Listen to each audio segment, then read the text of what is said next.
નમસ્કાર ખેડૂત મિત્રો. ખેડૂતોની મોટામાં મોટી સમસ્યા હોય તો તે નિંદામણ છે.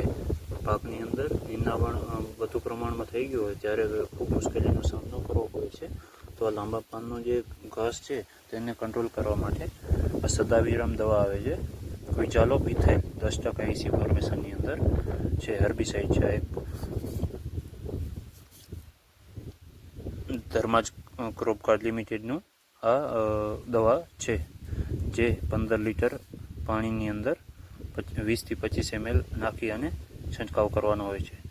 મિત્રો, જ્યારે જમીનની અંદર ભેજનું પ્રમાણ વધારે હોય ત્યારે છંટકાવ કરવાથી સારું એવું રિઝલ્ટ મળે છે. મિત્રો, આ દવા કોઈપણ પાકની અંદર નુકસાન નથી કરતી, જેથી તમે કપાસ, એરંડા, મગફળી, શાકભાજી જેવા પાક હોય તેની અંદર ઉગી નીકળતા લાંબા પાનના ખડ માટે આનો ઉપયોગ કરી શકો છો. ધ્રો જે છે, ઘાસ, છબર ઘાસ કહીએ છીએ, એની અંદર પણ વરસાદની સિઝનમાં મેં આનો છંટકાવ કરેલો છે. 2-3 સ્પ્રેથી નાબૂદ થઈ જાય છે, જેથી આપ ઉપયોગ કરી શકો છો. ધન્યવાદ.